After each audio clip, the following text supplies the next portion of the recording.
Est-ce que tu travailles toujours seul? En fait, non, ça va faire quasiment 3 ans que je travaille en équipe.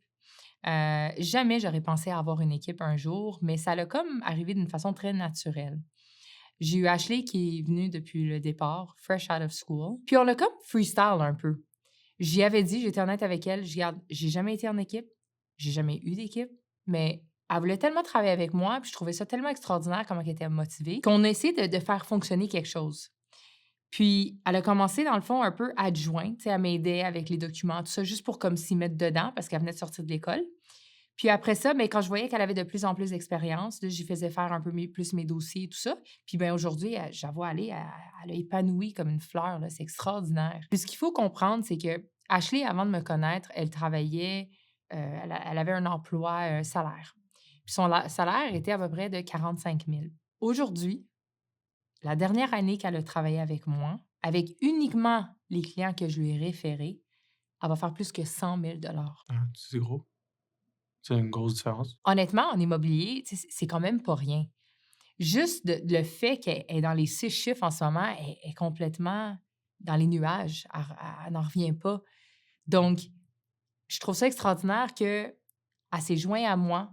Elle a eu un leap of faith. Puis là, ben, aujourd'hui que ça l'a donné comme ça, je trouve ça vraiment nice. Puis au fil du temps, avec Ashley, il y a eu 2 adjoints qui se sont ajoutés à l'équipe. Là, j'ai Brittany qui est avec moi dans l'équipe.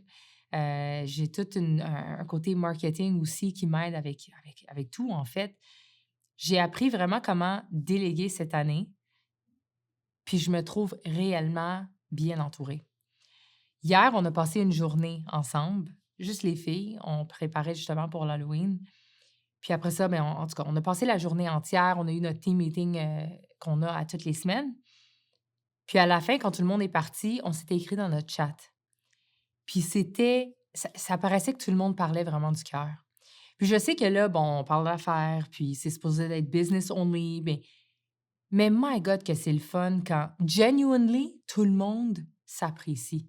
Tout le monde, tu sais, il y en a une qui m'a écrit dans le chat, elle me dit: «Je me sens comme à la maison avec vous. Je suis inspirée par vous». Puis là, l'autre qu'elle a embarqué, tu sais, comment qu'elle se sent bien, puis qu'elle se sent à l'aise à être elle-même. Puis là, je vois ça aller, puis je suis comme: «Wow!» Tu sais, puis même ma nouvelle adjointe, elle s'est jointe, puis elle a dit: «Tania, j'ai jamais vu ça de ma vie. Ça paraît que c'est pas fake, vous vous aimez réellement». Donc déjà, en partant, d'avoir été capable de bâtir une équipe, c'est déjà fulfilling. Mais en plus, une équipe qui s'entend réellement bien. Une équipe que non seulement moi, je m'entends bien avec tout le monde, mais tout le monde s'entend bien avec tout le monde. Puis ça fait en sorte qu'on a hâte de se voir à toutes les semaines. On a hâte de se parler, puis d'échanger. Puis, tu sais, j'essaie au moins une fois par mois, on fait des genres de team activity et tout ça. Je le vois que les filles le font pas parce que, bon, OK, là, c'est le team activity. Tout le monde est genuine, réel. Puis je me sens juste tellement comblée en ce moment. J'en viens pas, je suis dans cette situation-là. 100%, ben, en fait, je peux relate. Moi aussi, j'ai une équipe. On est presque, je pense qu'on est presque 12 peut-être. En tout cas, faudrait que je recalcule. Il y a une personne qui vient de se joindre à l'équipe, Carla. Je suis vraiment content. J'ai une question par rapport à l'équipe. Est-ce que tu trouves que c'est difficile de gérer du staff? Ben, je suis contente que tu aies mentionné ton équipe aussi parce que, en fait, depuis qu'on se connaît, je l'ai vu ton équipe grandir aussi. C'est vrai, c'est vrai. You know what I C'est ouais, mean? ouais, on s'est rencontrés, on était les 2 tout seuls. Imagine. Yeah, Puis là, whoop, ton frère. Puis là, whoop, puis là, je voyais, puis j'étais comme nice, tu sais, on a grandi ensemble, je yeah. trouve. C'est ça que je trouve ça extraordinaire de notre amitié. Je t'ai déjà posé des questions, puis te demandé des conseils, mais effectivement, gérer une équipe, je pense que c'est même plus difficile que le travail en tant que tel. Parce Mmh. que ça, tu le maîtrises, you're good. Mais après ça, l'équipe, c'est les émotions. C'est comment que tout le monde apprend différemment. Tout le monde prend la critique différemment. Puis surtout dans des team meetings où est-ce que tu t'adresses à tout le monde, c'est d'être capable de livrer un message que tout le monde va comprendre, tout le monde va bien le prendre. On le sait qu'on est de toutes bonnes intentions. Puis quand quelque chose arrive à une personne, je me gêne pas de le dire avec tout le monde parce qu'elle le sait que je suis pas en train de la rabaisser. C'est réellement pour qu'on puisse apprendre de la situation. Jamais, je crois pas à ça, vraiment pas. Puis honnêtement, je pense que les filles l'apprécient aussi de retour que j'ai cette approche-là. Puis qu'est-ce que tu trouves que les filles aiment beaucoup avec travailler avec toi? Je suis très hands-on. Tu sais, comme les filles, on se parle à tous les jours. C'est sûr, c'est plus de travail, c'est plus d'énergie pour moi parce que j'ai mes dossiers à régler. Mais quand j'ai des appels régulièrement les filles pour n'importe quelle question, ça prend de mon temps, veux pas. Donc, ils ont accès à mon horaire. C'est sûr qu'ils respectent quand je suis en inspection ou en rencontre, ils vont pas m'appeler, mais ils m'appellent. Puis ça me fait plaisir. Puis à chaque fois qu'ils m'appellent, je leur fais jamais sentir comme ils me dérangent. Mhm. I actually give a shit. I actually care. Les filles, à tous les mois, on s'assied ensemble, on regarde, OK, tous les clients que je leur ai envoyés, qu'est-ce qui se passe avec chacun, comment est-ce qu'on va pouvoir comment est-ce qu'on va pouvoir mettre en place une stratégie pour que le client soit content, que le client soit bien servi, que ça se conclue. Parce que ce qu'on fait, on ne se fait pas payer pour les efforts. On se fait payer pour le résultat. S'il n'y a pas de résultat, personne n'est payé, personne n'est content. Les filles, je sais, ils ont leur hypothèque à payer, ils ont leurs choses à payer. Donc, je me mets vraiment sur moi les filles, ils doivent être good. C'est pour ça que je parlais d'Ashley tantôt. Ça me fait tellement plaisir que depuis qu'elle est avec moi, elle a pris la chance, elle a cru en moi. Puis là, elle est en train de faire plus que toutes ses amies, toute sa famille. Tu sais, c'est quand même pas rien, ça. Fait que j'ai l'impression que, mis à part l'immobilier que j'adore beaucoup puis que je sers mes clients, la gestion de l'équipe est pas facile, mais ça me donne encore plus une... Tu sais, là, tu es en train d'aider réellement des gens, là, puis de changer leur vie. Qu'est-ce que tu dirais à un entrepreneur ou une entrepreneuse qui commence dans son industrie, puis elle commence à construire une équipe? Est-ce que tu as des conseils pour cette personne-là? Avant d'engager, je rencontre la personne, puis j'ai un feeling. À chaque fois que je l'ai pas écouté, je me suis fait avoir. Là, je suis mon instinct. Je m'en fous du CV, je m'en fous de ce qu'elle me dit. Si j'ai pas ce bon feeling-là, it won't work.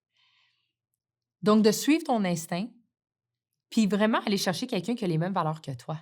Mhm. Tu sais, comme la façon que je gère mes clients, si la personne n'a pas les mêmes valeurs que moi, ça ne fitera pas. Parce que je vais l'avoir avec les clients, puis j'aimerais pas ça. Sois tellement précis et concret dans le brand que tu as, comment tu veux servir tes clients, puis assure-toi que ton équipe que tu commences à bâtir sont un miroir de toi.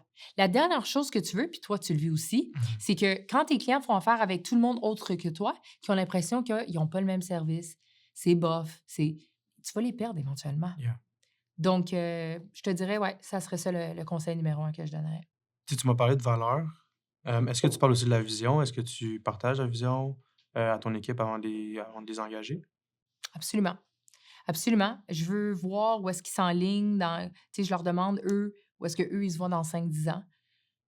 Je pose beaucoup de questions. Puis comment tu fais pour choisir, OK, vu que dans 5 10 ans, tu te vois, à cet objectif-là, comment tu fais en sorte que tu les rallies un peu à ta vision à toi? Bien, je leur pose la question, justement, où est-ce qu'ils se voient dans 5-10 ans?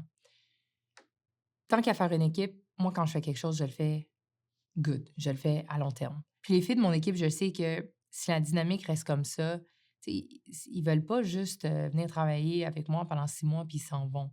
Je respecte un courtier qui me dit: hey, non, moi, je me vois, j'ouvre mon agence, tu sais, bravo, c'est bon, mais peut-être le fit n'est pas là. Je cherche quelque chose de plus long terme. C'est comme quand tu dates, hein? Tu poses la question à la personne, tu Mmh. veux des enfants, si je vois que ce que la personne m'a répondu peut être intégré dans ma vision, ben good, là, le fit est là. Qu'est-ce que tu veux dire? Mais quelqu'un qui me dit: «Je veux hustle, je veux grind, je veux me concentrer, je veux réussir», mais c'est ça que je veux. J'ai besoin des femmes qui ont faim dans mon équipe. Je suis la première à être comme ça. Pour le moment, c'est ça mon lifestyle. Donc oui, naturellement, je veux m'entourer de ça.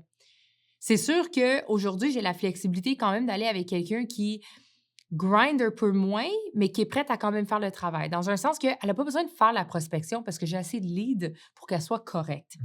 Je le dis aux filles, si vous voulez faire plus, allez-y, be my guest. Va faire de la prospection. Parce que moi, à tous les mercredis qu'on est ici, c'est ma prospection. Yeah. C'est ce que je dis aux filles. Mmh. Mais ça fait quasiment 3 ans qu'à tous les mercredis, que ça me tente ou ça me tente pas, que je sois malade, peu importe, je la fais, ma prospection. Yeah. Donc, les filles sont libres à eux. Moi, j'ai mon objectif, puis je pense qu'honnêtement, juste en étant moi-même, ça les inspire à vouloir plus. Est-ce que tu as un exemple, à l'opposé qui fitterait pas dans ta vision? Justement, quelqu'un qui me dit: «Ah, mais moi, j'ai le goût de faire le real estate, mais comme temps partiel, tu sais, quand ça me tente ou whatever». Mais comme, on le sait toutes que pour que tu sois bonne à ce que tu fais, tu dois le faire à temps plein. Mmh. Puis moi, quelqu'un qui le fait à temps partiel, ça me tente pas d'avoir quelqu'un dans mon équipe qui va faire des erreurs parce qu'elle fait une transaction de temps en temps. Fait que j'ai quand même un minimum que je veux que les filles respectent. S'ils veulent aim for the stars, je vais être la première à les coacher pour le faire. Mais s'ils veulent, tu sais, sont bien avec ce que j'ai à donner, qui est quand même pas rien, ben tant mieux, ça me convient.